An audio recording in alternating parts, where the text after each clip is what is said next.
Picture this. You buy the same groceries every week, and somehow the total jumps again. Then gas jumps. Then rent feels impossible. Now imagine that happening so fast, your paycheck can't catch up. That's the daily life side of hyperinflation. Inflation is when prices rise gradually over time. Hyperinflation is when prices rise wildly fast, and often faster and faster, until money stops working normally. One common benchmark is prices rising more than 50% in a single month. The key isn't just stuff costs more, it's that the currency can lose value so quickly that planning your life becomes chaos. The first thing people notice is simple. Price tags won't sit still. Stores update prices constantly, sometimes daily, sometimes more. Your brain shifts from, "Is this worth it?"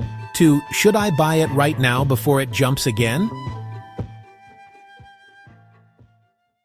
Grocery shopping stops being a routine and turns into a strategy game. Maya isn't picking her favorite brand, she's picking what's available and what won't spike tomorrow. People compare stores, switch products, and chase discounts like it's a second job. Then comes the paycheck problem. You still get paid, but your paycheck buys less by the week, sometimes by the day.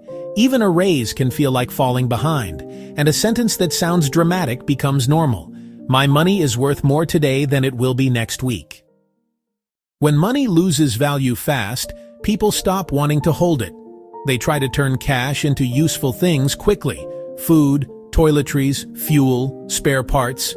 From the outside, it can look like panic buying, but often it's a rational response to a simple fear. If I wait, I'll pay more.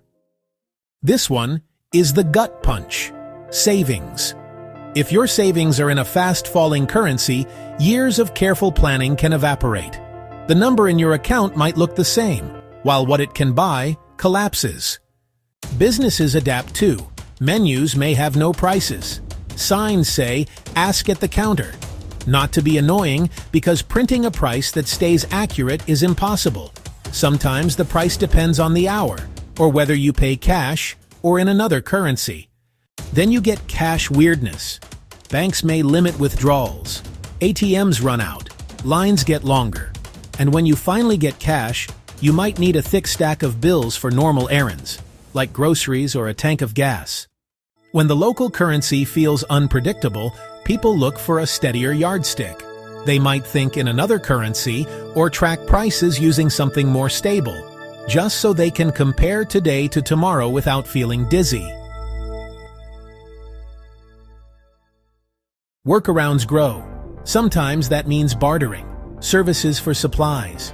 Sometimes it's swapping, sharing bulk buys, or coordinating with neighbors.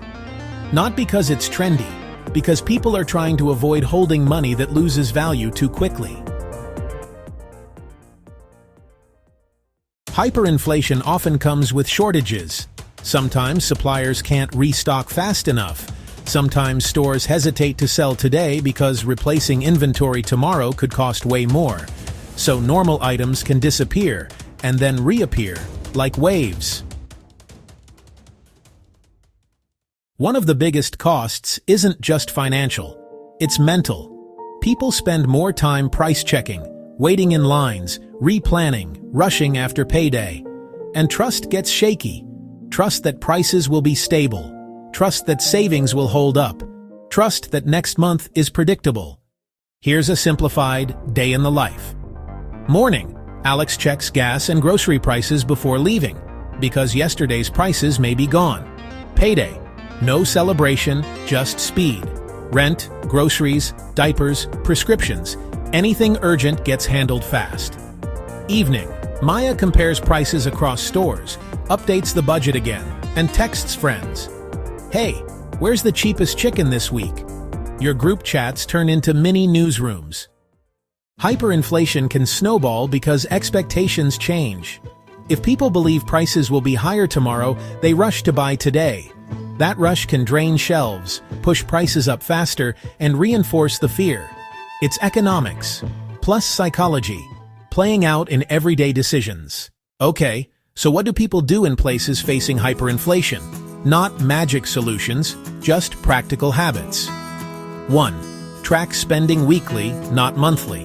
When prices move fast, old budgets lie. 2. Reduce getting paid late when possible. Delays can mean your pay buys less. 3. Keep a modest buffer of essentials so you're not trapped by sudden spikes or shortages. 4.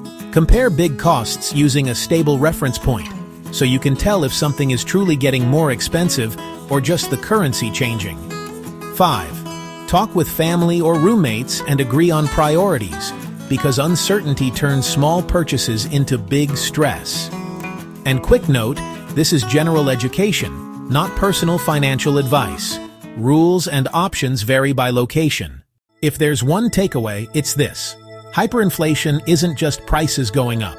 It shows up as chaos in routines, shopping, saving, paying bills, planning your life. Thanks for watching.